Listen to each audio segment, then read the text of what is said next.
What's going on YouTube? I'm back with another recap of Code Crews Code School, and this is week 5. So first, I want to open up and say that the pace of this course is starting to change. Assignments are getting a lot longer. You are starting to have to really become problem solvers in how we do things. And going into that, there's a lot of resources that you have to use because there's so much stuff to actually think about, and it's too much to memorize. So they have things like Mozilla Developer Network, Stack Overflow. They even have websites to help you sharpen your skills, like and people that'll help you, like Wes Bossy gives you this 30-day JavaScript challenge for free, and probably some other things to do for free as well. And I'll list a lot of the resources that I found out about over the week. But let's go ahead and jump into this recap. So week 5, day 1, we no longer are doing object-oriented languages for now. They will definitely come back into play later on as time goes on. So day 1, we have now jumped into HTML. That stands for Hypertext Markup Language, for anybody that needs to know.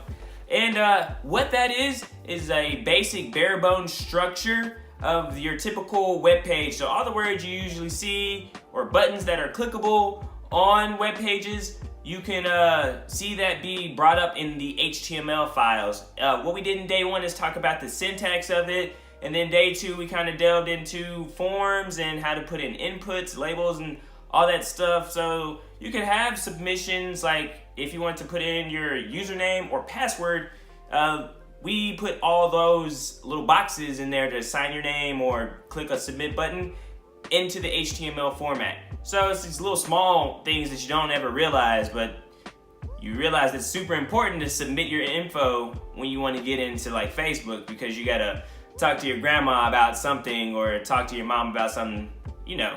Pretty much day 1 and day 2 in a nutshell is just HTML basics.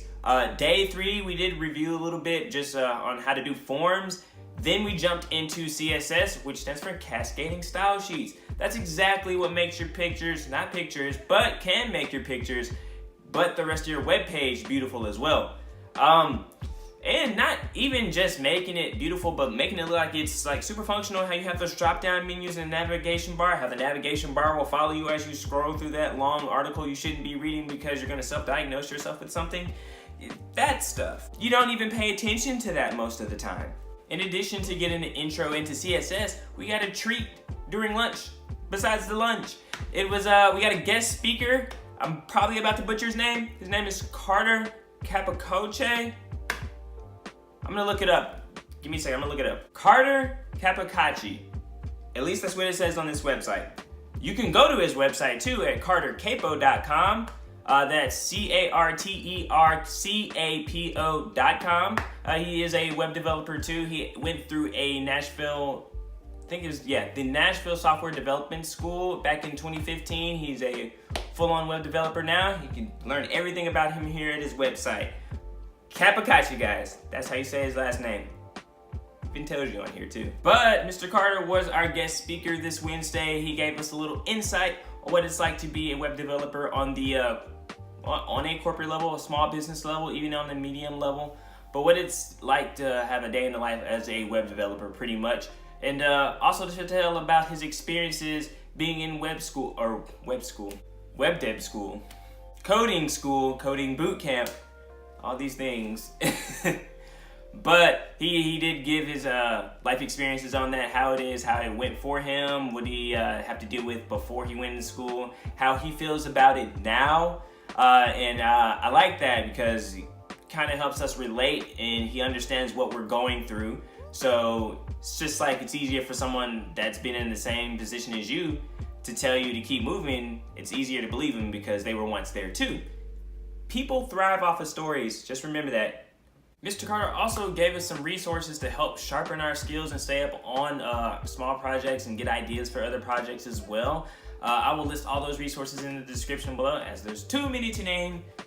I have them written down, be in the description, look for them. Going into day 4, we got back into CSS, but we started using Bootstrap, which is a CSS framework. Makes things a whole lot easier. I think the biggest thing that they talk about with using Bootstrap is this grid system, which I really did not like Bootstrap at first, but once I was taught how to actually use it, I was like, all right, I can kind of rock with this. But you learn about the class system in Bootstrap, these classes that are pre-made to do certain things in the web browser, and a ton of websites use them already. Or not, well, yeah, websites, but other employers and corporate level people apparently use them as well. It's super popular across the country. I personally like it. I have an affinity for it now, which leads me to say, let's go into day 5, where we got to review and utilize everything we've learned so far from day 1 of HTML and its syntax. We had to make 2 projects that day. That's all we did all that day for what I remember. We made a get well page, each member in the class did for one of our cohort members. Had to go to the hospital recently, so we decided to make him some get well pages.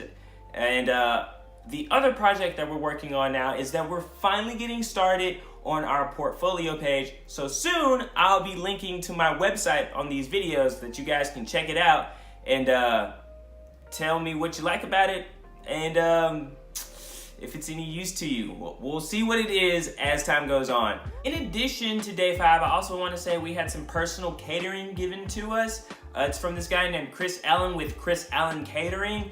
Not only does he do catering events, he also does meal prepping and private dinners as well. The food is spectacular. In the video, you can see my cohort and I just kind of went through his food faster than I had time to record, but it's delicious. I would recommend it to anyone. Please look him up. His info will be in the description below.